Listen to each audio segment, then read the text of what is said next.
الحمد لله رب العالمين، والصلاة والسلام على سيد الأنبياء والمرسلين وخاتم النبيين سيدنا محمد وآله وصحبه أجمعين، ومن تبعهم بإحسان ودعا بدعوتهم إلى يوم الدين. أما بعد، عن أنس رضي الله عنه عن النبي صلى الله عليه وسلم قال: ثلاث من كن فيه وجد حلاوة الإيمان: أن يكون الله ورسوله أحب إليه مما سواهما، وأن يحب المرء لا يحبه إلا لله، وأن يكره أن يعود في الكفر كما يكره أن يقذف في النار، أو كما قال عليه الصلاة والسلام. رواه البخاری و مسلم. محترم بزرگوں، دوستوں اور دینی بھائیوں، اگر انسان کا مزاج خراب نہ ہو اور اس کی طبیعت بالکل ٹھیک ہو تو وہ چیزوں کی لذت کو محسوس کرتا ہے.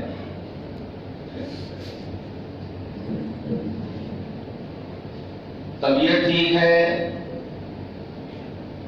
اگر وہ مٹھائی کھائے گا تو اس کی حلاوت اور مٹھاس کو محسوس کرے گا. مزاج ٹھیک ہے، اگر وہ خوشبو کا استعمال کرے گا تو اس کی خوشبو اس کے ناک میں جائے گی اور اس سے اس کو فرحت اور خوشی حاصل ہوگی اور اس کا دماغ معطر ہوگا.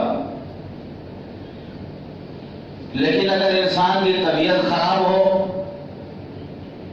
انسان کا مزاج خراب ہو جائے تو پھر وہ چیزوں کی لذت کو محسوس نہیں کر پاتا. اگر کسی کو بخار آ جائے اور بخار کی حالت میں وہ مٹھائی کھائے گا تو مٹھائی اس کو کڑوی لگے گی. اگر کسی کو نزلہ زکام ہو جائے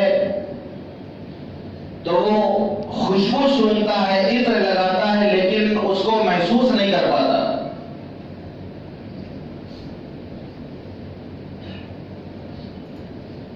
تو اگر ہمارا مزاج ٹھیک ہے، ہماری طبیعت ٹھیک ہے، تو پھر ہم چیزوں کی اچھائی اور خرابی کو سمجھ سکتے ہیں. لیکن اگر ہمارا مزاج خراب ہو جائے، ہماری طبیعت خراب ہو جائے تو پھر اچھی چیزیں ہمیں خراب لگتی ہیں، اچھائی اور برائی کے درمیان ہم فرق نہیں کر پاتے. آج کا معاشرہ جتنا فاسد الاخلاق ہو چکا ہے اس سے کہیں زیادہ فاسد المزاج ہو چکا ہے. اگر معاشرہ فاسد الاخلاق ہو جائے تو اس کا علاج ممکن ہے، اس کے علاج کے سینکڑوں طریقے ہیں. لیکن اگر معاشرہ فاسد المزاج ہو جائے، اس کا مزاج خراب ہو جائے، خوشبو اور بدبو کے درمیان وہ فرق محسوس نہ کر پائے، اچھائی اور برائی کے درمیان وہ تمیز نہ محسوس کر سکے، تو پھر ایسے معاشرے کا کوئی علاج نہیں ہے.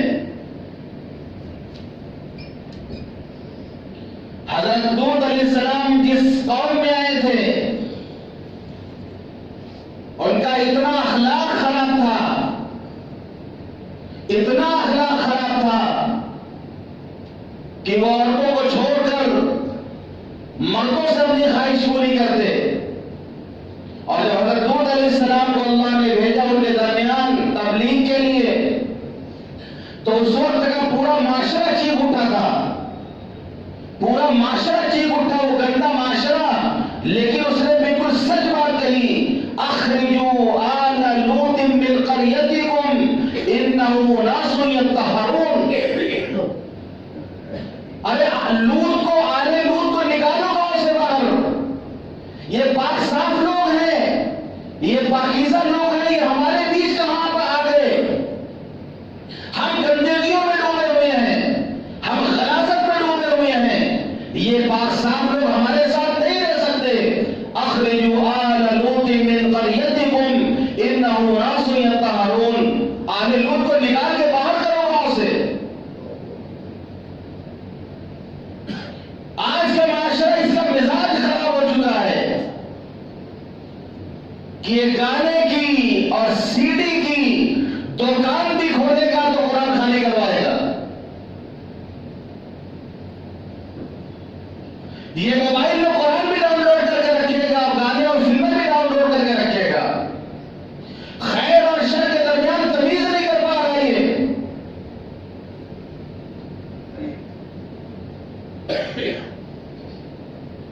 یعنی آدمی خوشبو لگا لے, عطر استعمال کر لیا, اور اس کے بعد تھوڑی سی غلاظت بھی اپنے کپڑے میں لگا لے. تو معاشرہ اگر فاسد المزاج ہو جائے, مزاج معاشرے کا خراب ہو جائے تو بہت خطرناک بات ہے. جیسے کتاب میں پڑھا کہ ایک بھنگی کا لڑکا وہ عطر فروشوں کے مارکیٹ میں چلا گیا, اور جب عطر کی خوشبو اس نے سونگا تو بے ہوش ہو کے گر گیا. لوگ پریشان ہوئے, لوگ پریشان, اس کو ہوش میں لانے کی کوشش کر رہے ہیں. ایک بھیڑ لگی ہوئی ہے. تھوڑی دیر میں اس کا باپ دیکھا کہ اس کا بیٹا یہاں بے ہوش پڑا ہے. اس نے کہا کہ پریشان نہ ہو, تھوڑی ٹوکرے میں سے تھوڑی سی غلاظت نکال کے لا کے ناک پہ رکھ دیا اور بیٹا اٹھ کے بیٹھ گیا. اس نے کہا کہ بچپن سے اس نے کبھی خوشبو کا نہیں سونگا ہے, ہمیشہ بدبو میں رہا ہے, اس لیے خوشبو برداشت نہیں کر سکا. آج ہمارا حال بھی ایک مذموم شخص کی طرح ہے جس کو نزلہ اور زکام ہو جائے, وہ فرق نہ کر پائے کہ اگر کوئی عطر اس کو لگا تو اس کو خوشبو اس کو ملے ہی نہیں. غلاظت اور گندگی کے پاس سے گزرے تو بدبو محسوس اسے نہ ہو. تو یہ علامت ہے, یہ علامت ہے کہ یہ مریض ہے, یہ بیمار ہے, اس کو علاج کی ضرورت ہے. ہم صاحب ایمان ہیں, اللہ نے ہمیں صاحب ایمان بنایا ہے, لیکن ایمان میں ایک مزہ ہے. کیا وہ مزہ بھی ہم نے چکھا؟ کیا ایمان کا مزہ ہم نے چکھا؟ کیا ایمان کا مزہ ہمیں ملا؟ ایمان کا مزہ وہ مزہ ہے کہ اس کے سامنے سارے مزے ہیچ ہیں. ایمان کی لذت وہ لذت ہے جس پر ساری لذتیں قربان ہیں.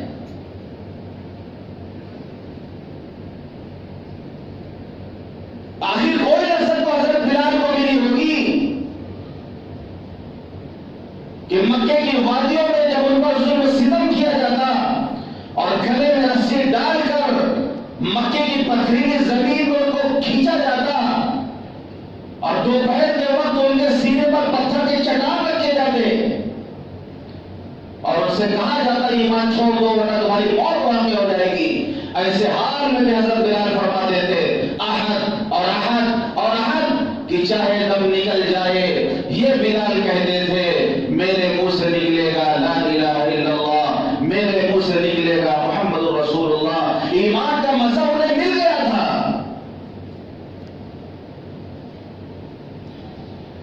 حضرت مصعب بن عمیر رضی اللہ عنہ مالدار گھرانے کے فرزند تھے, قیمتی قیمتی جوڑے پہنتے تھے,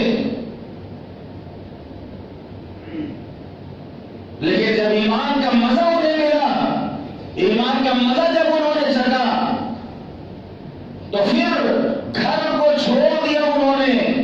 وہ سارے ناز و نعم اور وہ ساری نعمتیں جن میں ان کی پرورش ہو رہی تھی اس کو ٹھوکر مار کے چلے گئے کہ حضور پاک صلی اللہ علیہ وسلم نے ان کو اس حال میں دیکھا کہ ایک چادر ہے ان کے جسم پر پڑی ہوئی ہے, آپ کی آنکھوں میں آنسو آ گئے. کوئی تو لذت انہیں ملی ہوگی کہ ساری لذتوں کو چھوڑ کر, سارے آرام کو چھوڑ کر وہ ایمان کے لیے نکل پڑے. حضرت خباب رضی اللہ عنہ اسلام لانے کے بعد انگارے پہ لٹایا گیا، انگارے پہ لٹایا گیا، یہاں تک کہ ان کے بدن کی چربی پگھل کر اس سے آگ بجھی. کہ حضرت عمر رضی اللہ عنہ کے زمانے میں انہوں نے اپنی پیٹھ اٹھا کے دکھائی تو بالکل سفید تھی جیسے برس کا داغ ہوتا ہے. آخر کچھ تو ان کو مزہ ملا ہوگا، کچھ تو حلاوت ان کو ملی ہوگی ایمان کے. 3 سال تک کفار نے بائیکاٹ کیا تھا. شاہ ابی طالب نے حضور پاک صلی اللہ علیہ وسلم ایمان والوں کے لیے رہے 3 سال تک. جائیں آپ دیکھیں مروہ پہاڑی کے اس طرف، وہاں پر ابھی بس اسٹاپ بنا دیا گیا ہے، نقل جمائی وہاں پر ہے جو کبھی شاہ ابی طالب ہوا کرتا تھا، جہاں مسلمانوں کے مظلوموں کی داستان لکھی گئی. صحابہ کرام کو کھانے کو کچھ نہیں ملتا تھا، بائیکاٹ ہو گیا تھا، نہ کوئی چیز ان سے خریدی جا سکتی تھی، نہ بیچی جا سکتی تھی، نہ کوئی کھانے کا سامان ان تک پہنچا سکتا تھا. حضرت خدیجہ الکبریٰ رضی اللہ عنہا مکے کی مالدار تاجرہ، مکے کی مالدار عورت، آج حضور پاک صلی اللہ علیہ وسلم کے نگاہ میں ہیں. کئی دن ہو گئے کھانے کو درختوں کے پتے بھی نہیں مل رہے.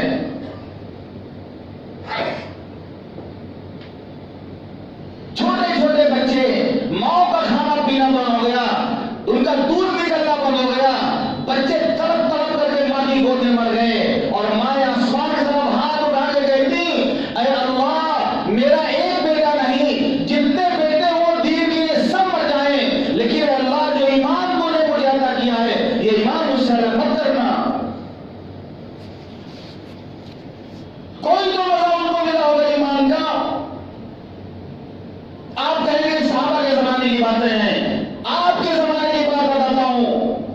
حضرت مولانا احمد علی لاہوری رحمۃ اللہ علیہ انگریزوں نے ظلم کیا اور برف کی چٹان پر، برف کی سلی پر ان کو لٹا دیا گیا، ظلم کیے گئے ان کے اوپر. اور پھر اٹھا کر ان سے پوچھا کہ احمد علی بتاؤ تمہارا کیا حال ہے، تمہارا کیا حال ہے؟ فرمایا بدن تو ٹھنڈا ہو گیا لیکن اندر کا ایمان پہلے بھی زیادہ گرم ہو چکا ہے.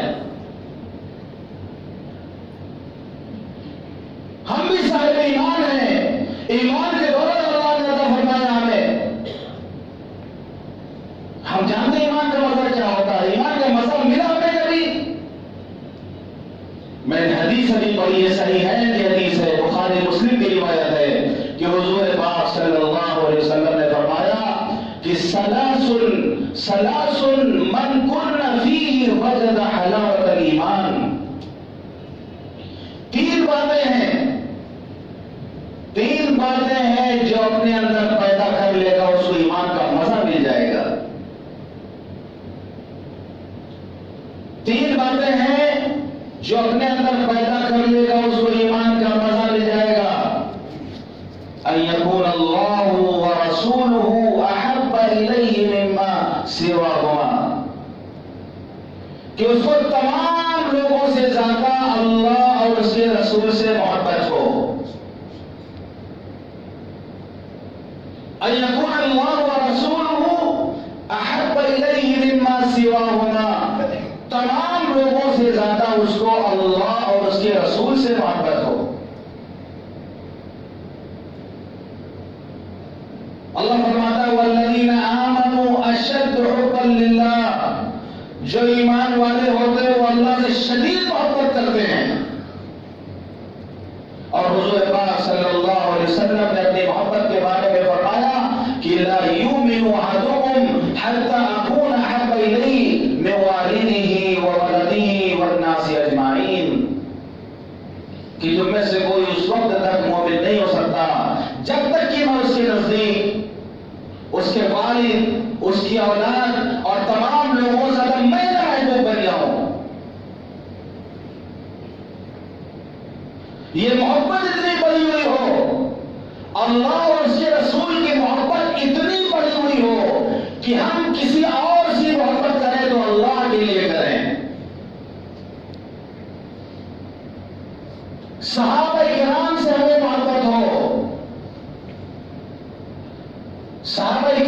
ہمیں محبت ہو، کیونکہ یہ حضور پاک صلی اللہ علیہ وسلم کے صحابہ ہیں۔ آپ نے فرمایا اللہ اللہ فی اصحابی، لوگوں میرے صحابہ کے بارے میں اللہ سے ڈرنا، لا تتخذوهم غرضا من بعدی، میرے بعد ان کو ملامت نہ کرنا، ان کو نشانہ نہ بنانا۔ فمن احبهم فبحبی احبهم، جو ان سے محبت کرے گا وہ میری محبت کی وجہ سے ان سے محبت کرے گا۔ ومن ابغضهم فببغضی ابغضهم، جو ان سے بغض رکھے گا وہ مجھ سے بغض رکھنے کی وجہ سے ان سے بغض رکھے گا۔ انصار کے بارے میں آپ نے فرمایا لا يحبهم الا مؤمن، انصار سے وہی محبت کرے گا جو مومن ہوگا۔ ولا يبغضهم الا منافق، ان سے وہی دشمنی کرے گا جو منافق ہوگا۔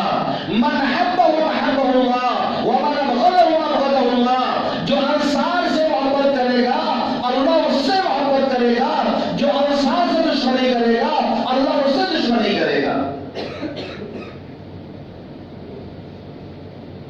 تو اللہ اور اس کے رسول کی محبت اتنی بڑی ہوئی ہو کہ وَأَن يُحِبَّ الْمَرْءَ لَا يُحِبُّهُ إِلَّا لِلَّهِ، کہ آدمی کسی سے بھی محبت کرے تو اللہ کے لیے کرے۔ آج ہم دیکھیں ہم دوستی کرتے ہیں، ہم رشتے داروں کے ساتھ محبت کا برتاؤ کرتے ہیں، ہم دیکھیں کہ اللہ کے لیے کرتے ہیں یا کسی مطلب کے لیے مفاد کے لیے کرتے ہیں۔ مطلب کی دوستی مطلب کی رشتے داری زیادہ دن نہیں رہتی، جب مطلب پورا ہوگا کہ دوستی ختم ہو جائے گی۔ یہاں آج کی دوستی کل قیامت کے دن الاخلاء یومئذ بعضهم لبعض عدو الا المتقین، کہ اس دن دوست سے ایک دوسرے کے دشمن ہوں گے سوائے متقیوں کے۔ اگر ہمارا دوست متقی ہے پرہیزگار ہے تو وہ دوستی تو باقی رہے گی، ورنہ یہ آج کی دوستی کل دشمنی میں تبدیل ہوگی۔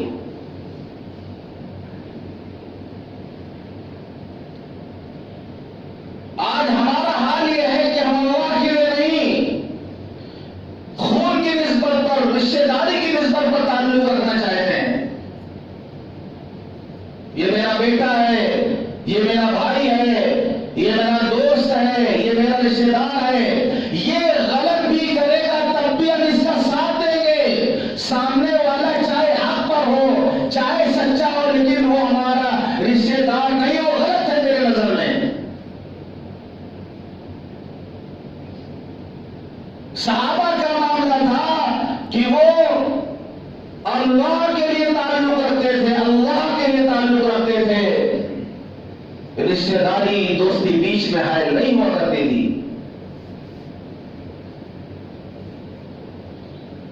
جنگ بدر کے موقع پر حضرت مصعب بن عمیر رضی اللہ عنہ ایک صحابی کے پاس سے گزر رہے تھے جو ان کے سگے بھائی کو، حضرت مصعب بن عمیر کے سگے بھائی کو جو گرفتار کر رہے تھے، رسیوں میں باندھ رہے تھے، تو حضرت مصعب بن عمیر رضی اللہ عنہ نے کہا کہ مضبوطی سے باندھنا اس کو،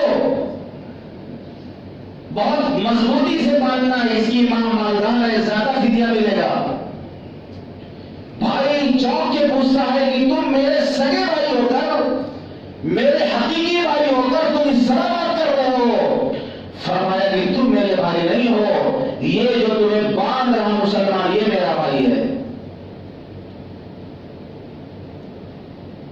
اسلام نے جو رشتہ دیا ہے، اسلام نے جو اخوت کا پیغام دیا ہے، اس کا نمبر سب سے آگے ہونا چاہیے۔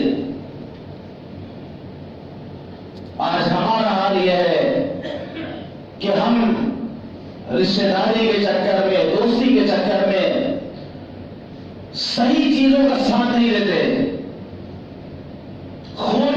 جوش مارتا ہے اندر سے، تعلقات جوش مارتے ہیں اندر سے.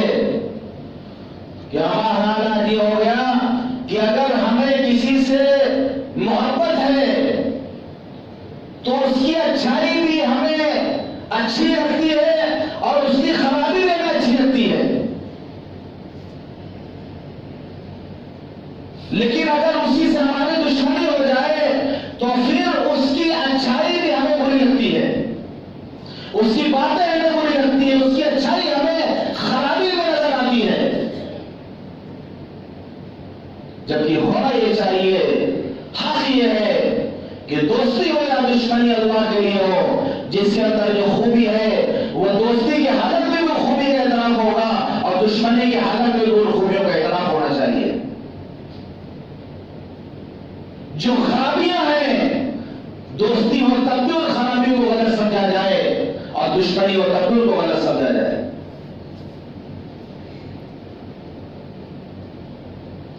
تو ہم کسی سے محبت کریں تو اللہ کے لیے محبت کریں. وَأَنْ يُحِبَّ الْمَرْءَ لَا يُحِبُّهُ إِلَّا لِلَّهِ کہ اگر آدمی کسی سے محبت کرے تو اللہ کے لیے کرے.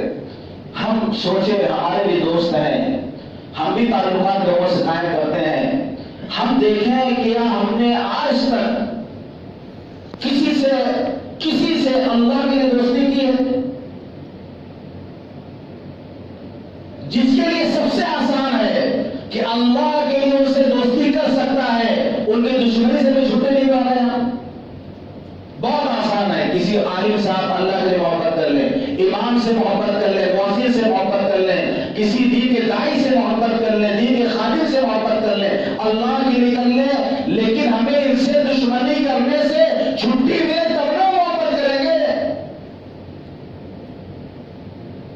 ہمیں تو ان سے دشمنی سے چھٹی نہیں مل رہی. ہم دیکھیں جس سے ہم تعلق کرتے ہیں کس بنیاد پہ کرتے ہیں. 99% تعلقات مطلب کے لیے ہوتے ہیں. 99%.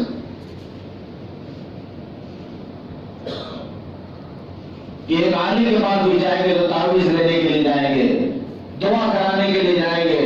ارے اللہ کے لیے ملنے جاؤ.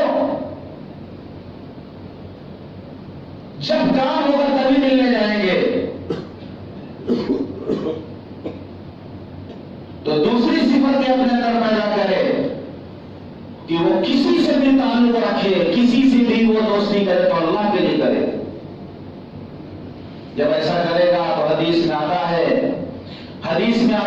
کل قیامت کے دن اللہ فرمائے گا اَيْنَ الْمُتَحَابُّونَ بِجَلَالِي الْيَوْمَ أُظِلُّهُ فِي ظِلِّي يَوْمَ لَا ظِلَّ إِلَّا ظِلِّي. میری وجہ سے آپس میں محبت کرنے والے کہاں ہیں؟ قیامت کے دن نفسا نفسی کا عالم ہوگا، ہر آدمی پریشان ہوگا. اللہ فرمائے گا میری وجہ سے آپس میں محبت کرنے والے کہاں ہیں؟ آج میں ان کو خاص اپنے سائے میں رکھوں گا. آج میرے سائے کے علاوہ کوئی سایہ نہیں ہوگا، کوئی سایہ نہیں ہوگا. اللہ کے عرش کا سایہ ہوگا، کوئی سایہ وہاں نہیں ہوگا. ہر آدمی دھوپ میں پریشان ہوگا، دھوپ میں چل رہا ہوگا. کوئی جو ہے ٹخنوں تک، کوئی گھٹنے تک، کوئی کمر تک، کوئی منہ تک پسینے میں ڈوبا ہوا ہوگا. ایسے میں اللہ فرمائے گا میری وجہ سے آپس میں محبت کرنے والے کہاں ہیں؟ اور جو آپس میں اللہ کے لیے محبت کرتے تھے اللہ ان کو سائے میں جگہ دے گا. یہ حدیث میں آتا ہے سبعۃ یظلهم اللہ یوم لا ظل الا ظلہ. یہ 7 قسم کے لوگ ہیں کہ کل قیامت کے دن اللہ ان کو اپنے خاص سائے میں جگہ دے گا. نمبر 1 امام عادل. نمبر 1 امام جو ہوگا، امام کو اللہ تعالیٰ عرش کے سائے میں جگہ دے گا. یہ مسجد کے امام نہیں، جو قوموں کے امام ہوتے ہیں، جو حکمراں ہوتے ہیں، جو بادشاہ ہوتے ہیں، یہ مسجد کے امام نہیں. قوم کیا ہے؟ قوم کیا ہے؟ قوموں کو جو امام ہوتے ہیں، قوموں کو جو امام ہوتے ہیں، امیر ہوتے ہیں، جو بادشاہ ہوتے ہیں،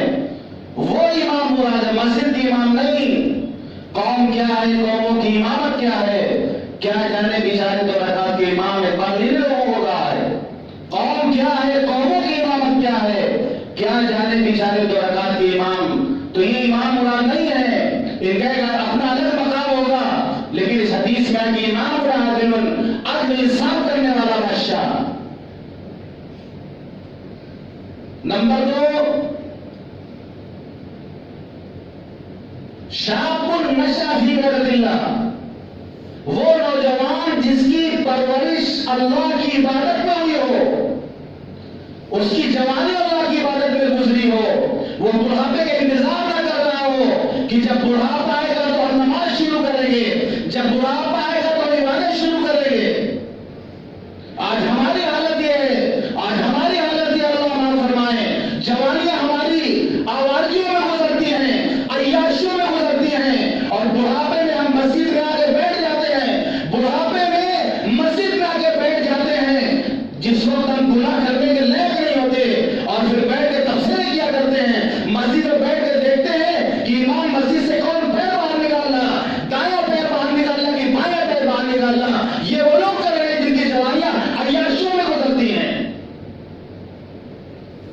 بڑھاپے میں جب گناہ کرنے کے لائق نہیں ہوتے، مسجد میں آ کے خرافات کرتے ہیں. فرمایا شاب نشأ فی عبادۃ اللہ، وہ نوجوان جس کی جوانی اللہ کی عبادت میں گزری ہو، ایسا نوجوان کل عرش کے سائے میں ہوگا. نمبر 3، رجل قلبه معلق بالمساجد، وہ آدمی جس کا دل مسجد میں اٹکا رہتا ہو، نماز کے انتظار میں رہتا ہو کہ ابھی ظہر پڑھ کر کے آئے، کب عصر کی اذان ہوگی، عصر کی نماز پڑھنے جائیں گے، مغرب کے وقت مغرب کا انتظار ہو رہا ہو، نماز کے انتظار میں ہو، وہ جہاں کہیں بھی ہو لیکن اس کا دل مسجد میں اٹکا رہتا ہو. آج بھی اللہ کے ایسے بندوں سے دنیا خالی نہیں ہے. چوتھا، رجلان تحابا فی اللہ اجتمعا علیہ وتفرقا علیہ، وہ 2 لوگ جو اللہ کے لیے آپس میں محبت کریں، جب اکٹھا ہو تو اللہ کے لیے اکٹھا ہو، اور جب جدا ہو تو اللہ کے لیے جدا ہو. نمبر 5، رجل دعته امرأة ذات جمال ومنصب فقال اني اخاف اللہ، وہ آدمی جس کو کوئی حسین و جمیل عورت گناہ کی دعوت دے، گناہ پر ابھارے اور گناہ کے لیے اس کو بلائے، اور وہ کہے کہ انی اخاف اللہ، میں تو اللہ سے ڈرتا ہوں. جیسے کہ حضرت یوسف علیہ السلام نے کیا کہ جب سارے دروازے بند کر دیے زلیخا نے، وغلقت الابواب وقالت حیت لک، سارے دروازے بند کر کے ویلکم اس نے کیا کہ آ جاؤ. فرمایا قال معاذ اللہ، اللہ کی پناہ. اس سنت یوسفی کو جو نوجوان زندہ کرے گا، کبھی ایسا موقع آ گیا، کبھی ایسا موقع آ گیا تو ہماری زبان میں ہو کہ انی اخاف اللہ، میں تو اللہ سے ڈرتا ہوں. یہ نہیں کہ گناہ کرنے اور کہتے ہیں کہ ان اللہ غفور رحیم، کہ اللہ بہت معاف کرنے والے ہیں. چھٹا نمبر، رجل تصدق بصدقۃ فاخفاها حتى لا تعلم شماله ما تنفق يمينه، وہ شخص جو صدقہ کرے اتنی خاموشی کے ساتھ، تصدق بصدقۃ فاخفاها، صدقہ کرے اس کو چھپائے، اتنی خاموشی سے صدقہ کرے کہ اس کے بائیں ہاتھ کو پتہ نہ چلے کہ دائیں ہاتھ نے کیا خرچ کیا ہے. جو اللہ کے لیے، اللہ کو دکھانے کے لیے صدقہ کرے گا، مخلوق کو دکھانے کے لیے نہیں، جو اللہ کے لیے صدقہ کرے گا، اگر اللہ عرش کے سائے میں اس کو جلا دے گا. اور 7واں نمبر آتا ہے، رجل ذکر اللہ خالیا ففاضت عیناہ، 7واں وہ شخص جو تنہائی میں اللہ کو یاد کرے. مرنے میں رونے والے بہت ملیں گے، جھوٹ بول کے رونے والے دکھانے کے لیے بہت ملیں گے. رجل ذکر اللہ خالیا ففاضت عیناہ، جو تنہائی میں اللہ کو یاد کرے، اللہ کا ذکر کرے اور اس کی آنکھیں ڈھل جائیں، اس کی آنکھوں سے آنسو نکل جائیں. ہم اپنی تنہائیوں کو چیک کریں. محفل میں تو سبھی بزرگ نظر آتے ہیں اور تنہائیوں میں بھیڑیے بن جاتے ہیں. وہ بے حیا وہ نہیں ہے جو کھلا کھلا گناہ کرتا ہے، وہ تو انسانی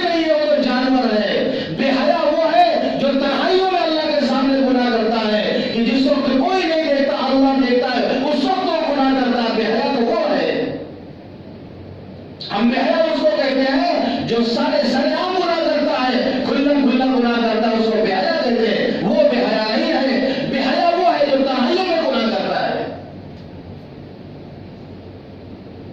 جو مخلوق کے